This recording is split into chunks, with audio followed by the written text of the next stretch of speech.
Okay, we got cut off there by an emergency flood alert. If you can believe it. Um, it's raining cats and dogs, as you can hear, but whatever. We continue. Arkham Reporter had one more question. He sees that he likes rum.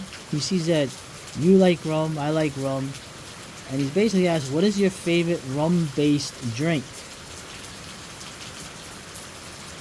Oh, that used to be Nancy. She used to make me mojitos and put wet cream on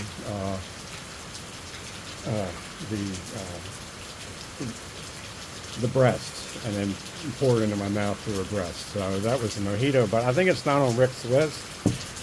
It's too sweet.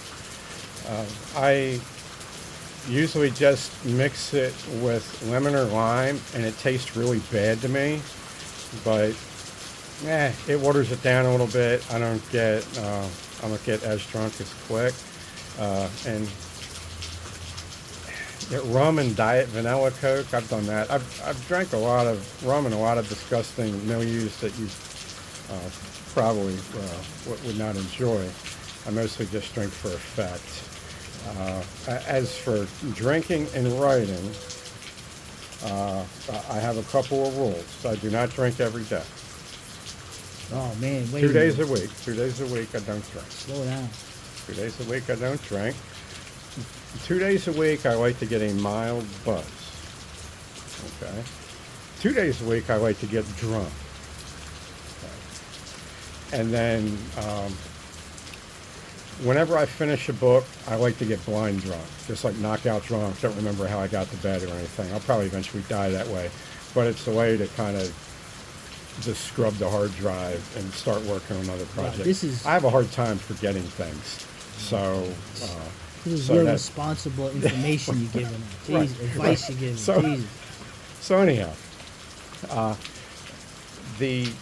as far as writing goes, I found out that drinking every day, even if I'm just drinking 1 or 2 drinks a day, that will, over time, it will depress my writing energy. Wow. But if I yo-yo it, and I do no drinking, and then a little bit, and then a lot, then none, then a little bit, then a lot, then a little bit, then none. I don't have a specific prescription for it, but according to my medical coordinator and my doctor, I am in perfect metabolic health, which they regard as a miracle because, I sometimes get blind drunk over 30 times a year if I finish that many books in a year.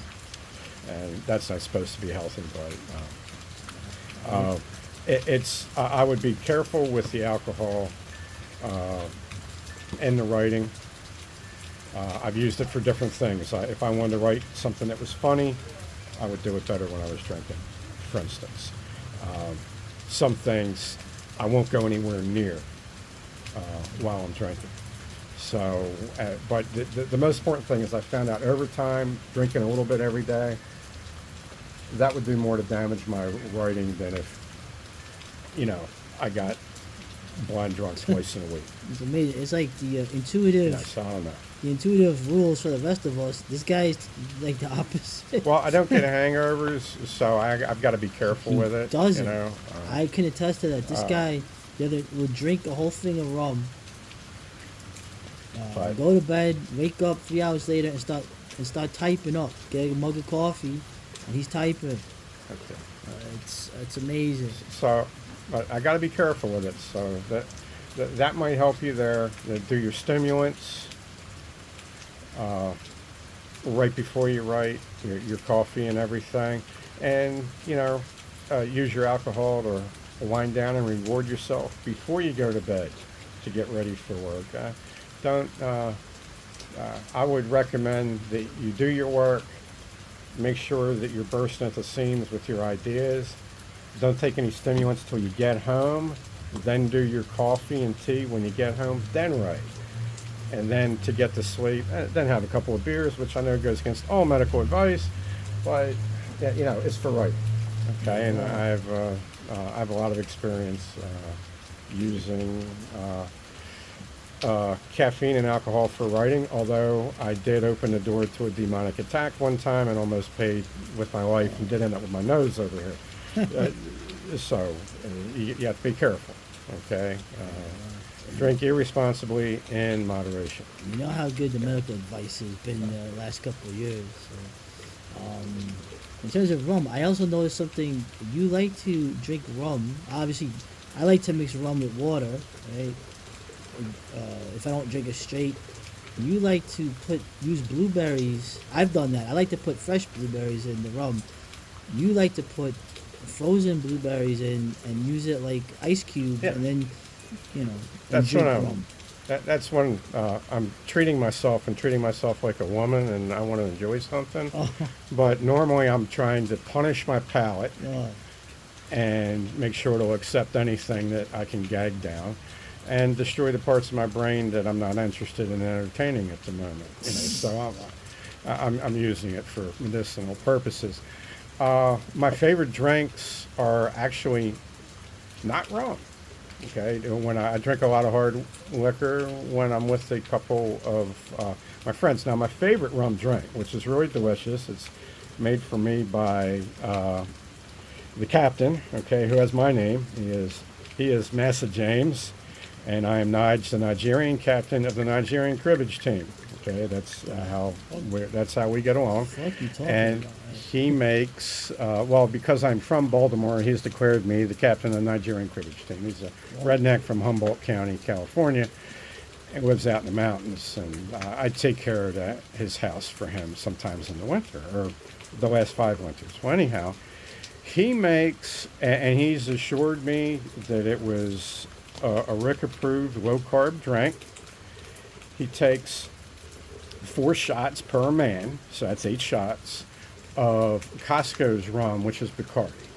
Bacardi, right.